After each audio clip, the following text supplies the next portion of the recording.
Ini judul berita yang paling baper yang pernah saya lihat. Halo Indonesia, kembali lagi bersama saya, Lucky Wibisono. Kali ini saya akan membahas topik yang berbeda dibandingkan video-video sebelumnya. Bahasan di video kali ini adalah mengenai industri migas, secara spesifik SKK Migas. Ketika kalian baca judul artikel ini, mungkin kalian bertanya-tanya, terombang-ambing ini maksudnya apa? Mungkin kayak Jack Sparrow di tengah lautan? Mungkin belum ada yang tahu bahwa SKK Migas ini adalah sebuah organisasi yang dibentuk hanya untuk sementara. Yang lucunya sih, sementara itu nggak ada limit waktunya. Kurang lebih sudah 8 tahun SKK Migas ini beroperasi. Sebenarnya SKK Migas itu apa sih? Mengapa perlu adanya SKK Migas? Dan mengapa SKK Migas ini perlu kepastian undang-undang yang mengatur kelembagaan? Toh selama ini tidak ada masalah? Atau sebenarnya ada masalah? Mari kita bahas satu persatu. SKK Migas adalah sebuah organisasi yang bertugas untuk mengawasi kegiatan hulu migas di Indonesia. Kegiatan hulu migas itu apa? Kegiatan hulu migas adalah semua kegiatan yang melibatkan aktivitas eksplorasi dan produksi. Eksplorasi ini adalah aktivitas untuk mencari dan menemukan sumber migas, sedangkan produksi itu adalah aktivitas dalam mengambil migas tersebut dari perut bumi sampai siap untuk didistribusikan. Untuk membahas mengenai SKK Migas, mari kita lihat sekilas sejarah dari Pertamina. Pada awalnya, pengelolaan migas di Indonesia itu hanya ditangani oleh Pertamina sebagai pengawas dan operator. Dasar dari peranan Pertamina ini tertuang di dalam Undang-Undang Nomor 8/33 tahun 1971 tentang landasan kerja baru PN Pertamina. Namun seiring dengan berjalannya waktu, pemerintah melihat bahwa dualisme peranan Pertamina sebagai pengawasan industri hulu migas Indonesia dan operator migas ini memiliki potensi timbulnya masalah. Masalah pertama adalah konflik kepentingan. Jadi peranan dari pengawas industri hulu migas ini ada dua, yaitu memutuskan dan menunjuk kepada siapa kontrak kerjasama migas diberikan. Yang kedua adalah mengawasi pelaksanaan operasional dari kontraktor kontrak kerjasama migas tersebut, atau yang kita sebut K3S. Apabila kedua peran pengawas dan operasional dipegang oleh satu pihak, maka besar kemungkinan terjadinya konflik kepentingan, yang mana pada akhirnya berpotensi untuk mengurangi keuntungan negara atau bahkan fraud. Potensi mengurangi keuntungan negara ini misalnya, oh iya, sebelum saya memberikan gambaran, perlu dicatat ya, kalau ini cuma contoh skenario yang bisa terjadi, bukan berarti kejadian seperti ini pernah terjadi.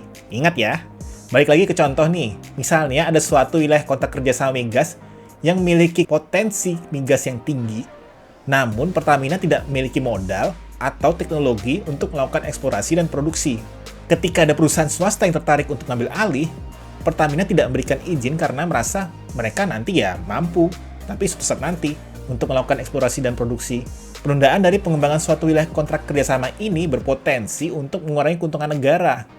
Karena seperti yang kita semua sudah ketahui, seluruh dunia sudah mulai beralih ke energi terbarukan. Sehingga apakah migas di masa depan memiliki nilai yang sebesar sekarang? Atau mungkin lebih rendah? Atau mungkin tidak ada orang yang mau beli? Ya kita nggak akan pernah tahu. Dan ini adalah kerugian. Masalah kedua adalah, apabila terjadi sengketa, Pertamina sebagai BUMN yang memiliki aset tersebar di luar negeri, memiliki potensi untuk kehilangan aset. Hal ini baru disadari belakangan ini ketika terjadi krisis moneter di tahun 1997 sampai dengan 1998. Seperti kasus sengketa dengan Kahara Bodas Company yang digugat $261 juta karena proyek yang dihentikan ketika krisis moneter. Untuk memecah fungsi pengawasan operator ini, maka dikeluarkanlah Undang-Undang Nomor 22 Tahun 2001 yang isinya tentang efektivitas dan pengendalian industri hulu migas dan menumbuh kembangkan kompetensi migas nasional untuk bersaing di kancah internasional. Ya untuk pembahasan kali ini sih, kita fokus pada poin yang intinya adalah peran Pertamina sebagai pengawas hulu migas dialihkan kepada sebuah BHMN baru yaitu BP Migas. Tujuan utamanya adalah untuk melindungi aset Pertamina apabila terjadi sengketa perjanjian kontrak migas di masa depan, seperti yang terjadi di kasus Kahara Bodas. BP Migas sebagai BHMN tidak memiliki aset seperti Pertamina, sehingga meskipun kalah di pengadilan arbitrase internasional, tidak ada aset yang bisa disita. Jadi sebenarnya inilah tujuan utama dibentuknya BP Migas, atau yang saat ini peranannya digantikan oleh SKK Migas, untuk melindungi aset negara dan meningkatkan keuntungan negara di bidang migas. Namun undang-undang ini tidak serta-merta diterima oleh masyarakat begitu saja, karena banyak pihak-pihak yang mempertanyakan fungsi dari BP Migas ini, terutama dari sisi keuntungan yang diberikan kepada negara. Intinya, Karena BP Migas ini berprinsip netral dan adil, maka porsi Pertamina bisa jadi berkurang dan kalah oleh perusahaan swasta. Yang mana anggapan masyarakat adalah Pertamina itu 100% milik bangsa. Jadi kalau Pertamina untung, ya bangsa untung. Meskipun hal ini tidak salah, namun mekanisme keuntungan negara dari migas itu tidak sesederhana itu. Sehubungan dengan perubahan mekanisme kontrak kerjasama dari cost recovery ke gross split, persentase negara untuk produksi migas bervariasi tiap kontrak kerjasama. Namun secara kasar di setiap kontrak kerjasama, apabila mengacu pada skema cost recovery, pemerintah mendapatkan porsi sekitar 85% dari pendapatan penjualan minyak bumi dan 70% dari pendapatan penjualan gas bumi. Siapapun perusahaan K3S yang mengoperasikan wilayah kerja migas tersebut.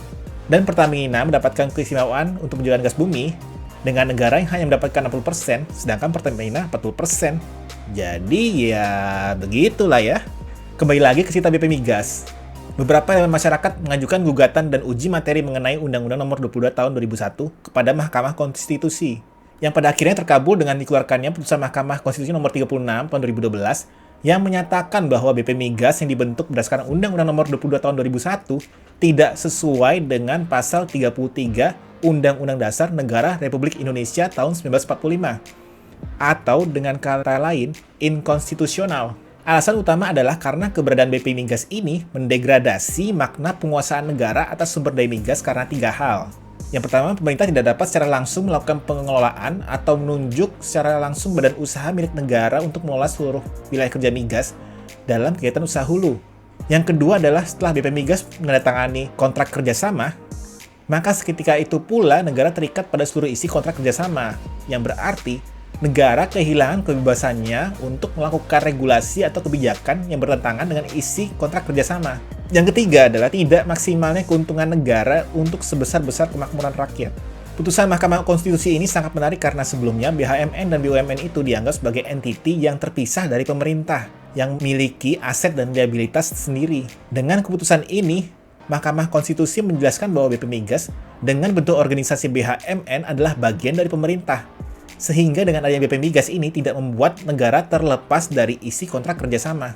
Sehingga rekomendasi dari Mahkamah Konstitusi adalah untuk menyerahkan fungsi pengawasan kepada BUMN sehingga negara bisa terlepas dari ikatan perjanjian kontrak kerjasama. Namun tentunya membentuk sebuah organisasi khusus tersebut tidak mudah. Perlu dikaji secara menyeluruh agar tidak terulang kejadian seperti bubarnya BP Migas karena inkonstitusional.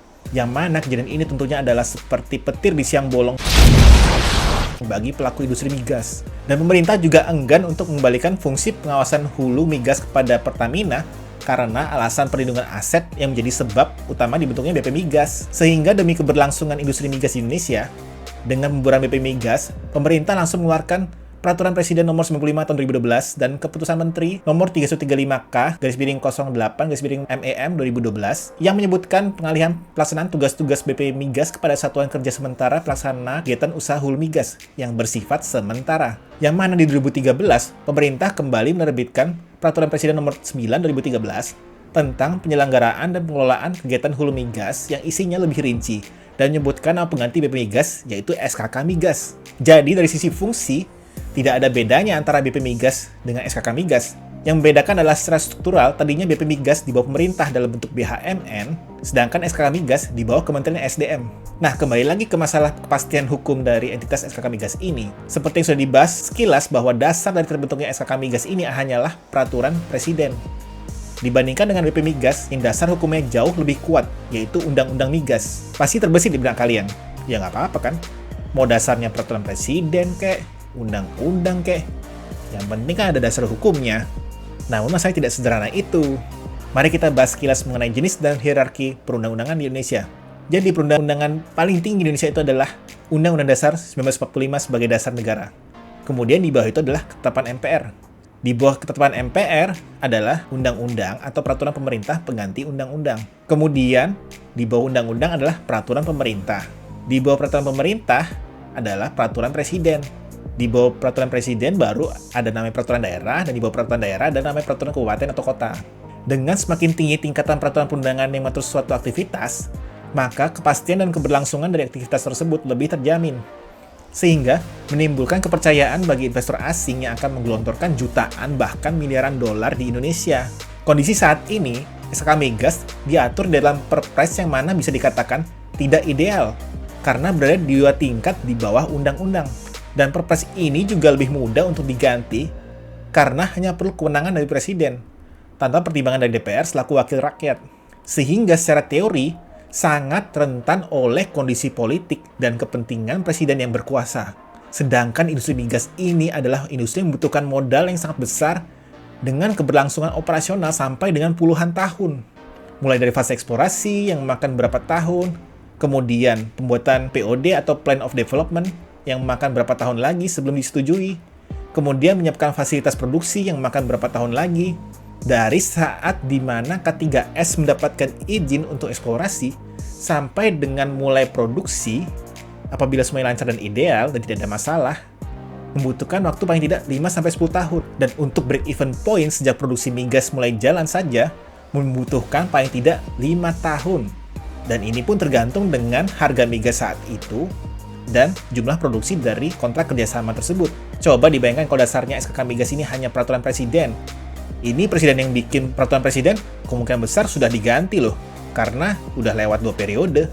Karena hal inilah SKK Migas membutuhkan payung hukum undang-undang untuk memberikan kepastian jangka panjang tentang bisnis migas kepada K3S yang saat ini beroperasi di Indonesia dan calon investor migas. Undang-Undang Cipta Kerja yang baru-baru ini disetujui DPR pada awalnya akan memasukkan pasal mengenai migas yang menjadi payung hukum bagi SKK Migas.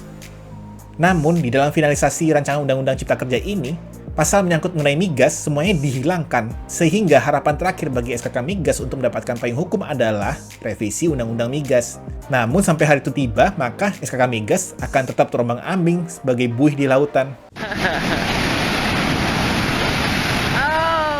Sekian bahasan video kali ini. Mohon maaf kalau pembahasan kali ini sebenarnya cuma sekedar rangkuman sekilas tentang SKK Migas saja, yang mana mungkin tidak terlalu menarik bagi pelaku di industri migas.